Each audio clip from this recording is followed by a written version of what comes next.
അദ്ധ്യായം 60 അൽ മുംതഹന. മദീനയിൽ അവതരിച്ചത്. മുംതഹന എന്നാൽ പരീക്ഷിക്കപ്പെടേണ്ടവൾ എന്നർത്ഥം. അഭയാർത്ഥിനികളായി വരുന്ന സ്ത്രീകളുടെ വിശ്വാസം പരീക്ഷിച്ചറിയാൻ 10-ാം വചനത്തിൽ നിർദ്ദേശിച്ചിട്ടുള്ളതാണ് ഈ പേരിന് നിദാനം.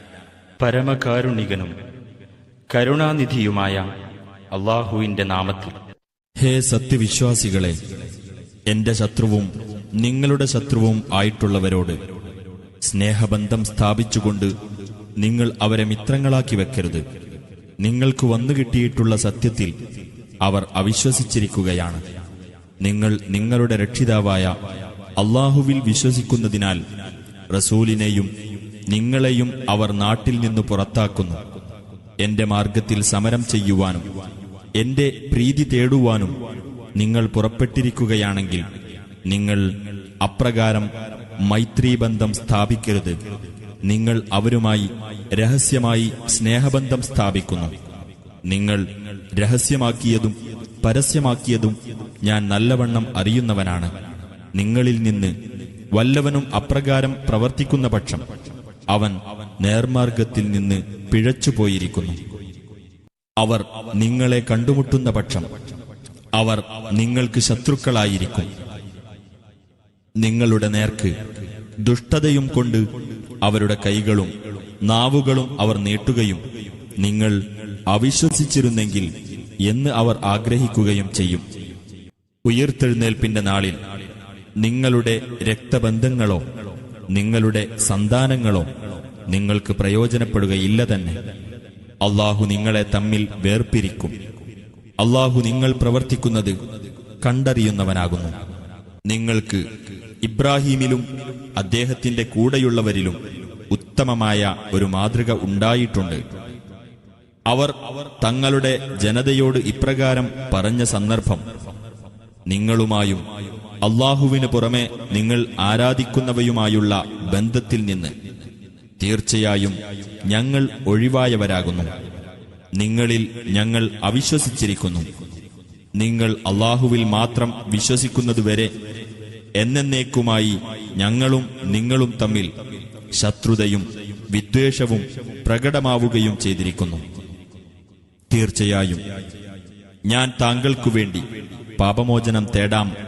താങ്കൾക്കുവേണ്ടി അല്ലാഹുവിങ്കൽ നിന്ന് യാതൊന്നും എനിക്ക് അധീനപ്പെടുത്താനാവില്ല എന്ന് ഇബ്രാഹിം തന്റെ പിതാവിനോട് പറഞ്ഞ വാക്കൊഴികെ അവർ ഇപ്രകാരം പ്രാർത്ഥിച്ചിരുന്നു: ഞങ്ങളുടെ രക്ഷിതാവേ, നിന്റെ മേൽ ഞങ്ങൾ ഭരമേൽപ്പിക്കുകയും നിങ്കലേക്ക് ഞങ്ങൾ മടങ്ങുകയും ചെയ്തിരിക്കുന്നു. നിങ്കലേക്ക് തന്നെയാണ് തിരിച്ചുവരവ്. ഞങ്ങളുടെ രക്ഷിതാവേ, ഞങ്ങളെ സത്യനിഷേധികളുടെ പരീക്ഷണത്തിന് ഇരയാക്കരുത്.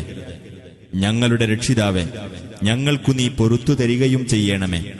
തീർച്ചയായും നീ തന്നെയാണ് പ്രതാപിയും യുക്തിമാനും. തീർച്ചയായും നിങ്ങൾക്ക് അഥവാ അല്ലാഹുവേയും അന്ത്യദിനത്തെയും പ്രതീക്ഷിക്കുന്നവർക്ക് അവരിൽ ഉത്തമ മാതൃകയുണ്ടായിട്ടുണ്ട്. ആരെങ്കിലും തിരിഞ്ഞുകളയുന്ന പക്ഷം തീർച്ചയായും അല്ലാഹു തന്നെയാകുന്നു പരാശ്രയമുക്തനും സ്തുത്യർഹനുമായിട്ടുള്ളവൻ. നിങ്ങൾക്കും അവരിൽ നിന്ന് നിങ്ങൾ ശത്രുത പുലർത്തിയവർക്കുമിടയിൽ അല്ലാഹു സ്നേഹബന്ധമുണ്ടാക്കിയേക്കാം. അല്ലാഹു കഴിവുള്ളവനാണ്. അല്ലാഹു ഏറെ പൊറുക്കുന്നവനും കരുണാനിധിയുമാകുന്നു. മതകാര്യത്തിൽ നിങ്ങളോട് യുദ്ധം ചെയ്യാതിരിക്കുകയും നിങ്ങളുടെ വീടുകളിൽ നിന്ന് നിങ്ങളെ പുറത്താക്കാതിരിക്കുകയും ചെയ്യുന്നവരെ സംബന്ധിച്ചിടത്തോളം നിങ്ങൾ അവർക്ക് നന്മ ചെയ്യുന്നതും നിങ്ങൾ അവരോട് നീതി കാണിക്കുന്നതും അല്ലാഹു നിങ്ങളോട് നിരോധിക്കുന്നില്ല. തീർച്ചയായും അല്ലാഹു നീതി പാലിക്കുന്നവരെ ഇഷ്ടപ്പെടുന്നു. മതകാര്യത്തിൽ നിങ്ങളോട് യുദ്ധം ചെയ്യുകയും നിങ്ങളുടെ വീടുകളിൽ നിന്ന് നിങ്ങളെ പുറത്താക്കുകയും നിങ്ങളെ പുറത്താക്കുന്നതിൽ പരസ്പരം സഹകരിക്കുകയും ചെയ്തവരെ സംബന്ധിച്ചു മാത്രമാണ് അവരോട് മൈത്രി കാണിക്കുന്നത് അല്ലാഹു നിരോധിക്കുന്നത്. വല്ലവരും അവരോട് മൈത്രീബന്ധം പുലർത്തുന്ന പക്ഷം അവർ തന്നെയാകുന്നു അക്രമകാരികൾ. സത്യവിശ്വാസികളെ, വിശ്വാസിനികളായ സ്ത്രീകൾ അഭയാർത്ഥികളായിക്കൊണ്ട് നിങ്ങളുടെ അടുത്തു വന്നാൽ നിങ്ങൾ അവരെ പരീക്ഷിച്ചു നോക്കണം.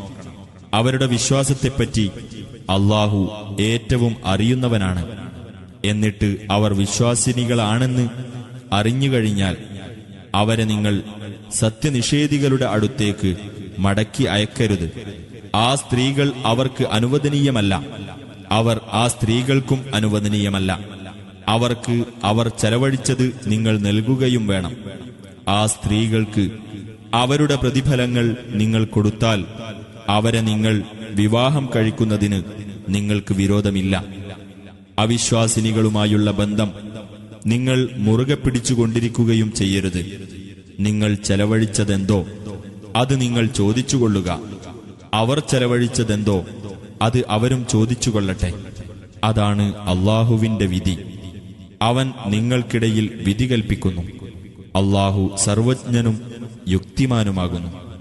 നിങ്ങളുടെ ഭാര്യമാരിൽ നിന്ന് വല്ലവരും അവിശ്വാസികളുടെ കൂട്ടത്തിലേക്ക് പോയിട്ട് നിങ്ങൾക്ക് നഷ്ടപ്പെടുകയും എന്നിട്ട് നിങ്ങൾ അനന്തര നടപടിയെടുക്കുകയും ചെയ്യുകയാണെങ്കിൽ ആരുടെ ഭാര്യമാരാണോ നഷ്ടപ്പെട്ടു പോയത് അവർക്ക് അവർ ചെലവഴിച്ച തുക അഥവാ മഹർ പോലുള്ളത് നിങ്ങൾ നൽകുക.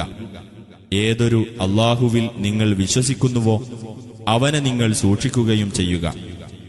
ഓ നബി, അല്ലാഹുവോട് യാതൊന്നിനെയും പങ്കുചേർക്കുകയില്ലെന്നും മോഷ്ടിക്കുകയില്ലെന്നും വ്യഭിചരിക്കുകയില്ലെന്നും തങ്ങളുടെ മക്കളെ കൊന്നുകളയുകയില്ലെന്നും തങ്ങളുടെ കൈകാലുകൾക്കിടയിൽ വ്യാജവാദം കെട്ടിച്ചമച്ചു കൊണ്ടുവരികയില്ലെന്നും യാതൊരു നല്ല കാര്യത്തിലും നിന്നോട് അനുസരണക്കേട് കാണിക്കുകയില്ലെന്നും നിന്നോട് പ്രതിജ്ഞ ചെയ്തുകൊണ്ട് സത്യവിശ്വാസിനികൾ നിന്റെ അടുത്തു വന്നാൽ നീ അവരുടെ പ്രതിജ്ഞ സ്വീകരിക്കുകയും അവർക്കുവേണ്ടി പാപമോചനം തേടുകയും ചെയ്യുക.